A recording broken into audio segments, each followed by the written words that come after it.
Back in 1971, Channel 4 sent a news team to England and France to produce a one-hour program, The Swift Justice of Europe. With us then, as an advisor, was Broward County Circuit Court Judge Arthur Franza. He is with us tonight as part of our continuing conversations with experts in the criminal justice field. Judge, in our program 4 years ago, we made several recommendations. Let's get your reaction to their present validity. For example, we called for greater gun control. It's more valid now, Ralph, than it ever was before. For instance, the increase in the murder rate at the time we made the investigation has been about 40%. There were about 16,000 murders in 1971 here in the United States compared to England's 130. Last year, there were over 21,000 murders, again as compared to England's 129.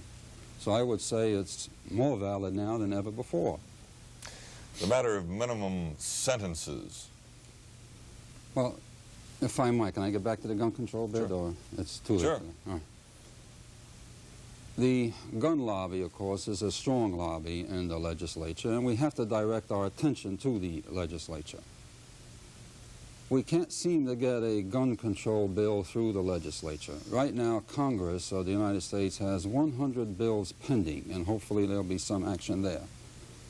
But we have to do something now. If the gun control bill is too controversial for the people in the legislature, I would suggest to the Speaker of the House and the President of the Senate that they let the people vote on it by a referendum, and then let the people tell them what they want in this state. I don't buy the bromide of the gun lobbyists that guns don't kill people, only people kill people. If you would add 2 words to that, you would see the ridiculousness of that argument. Guns don't kill people, people kill people, but with guns. Getting back to the minimum sentence thing, so that a person before he commits a crime knows that if he's caught, apprehended, and convicted, that he will get a minimum prison term. That to me is an absolute deterrent. There has to be a minimum sentence for every heinous crime. The state of Ohio has adopted such a code. It went into effect in January of 1974.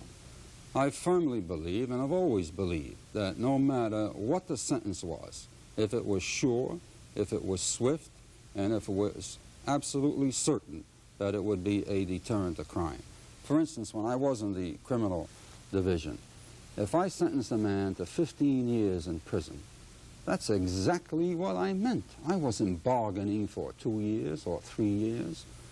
So it does society no good when a judge says to a man 15 years or life or whatever for the parole board to let them out in a year or a year and a half, because they claim once you let somebody in the front door, you have to let somebody in the back door because we don't have room. Well, we ought to do something about that. And that, again, is up to the legislature.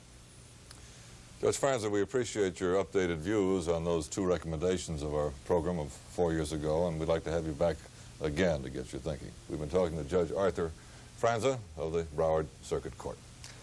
Good night. May the good news be yours.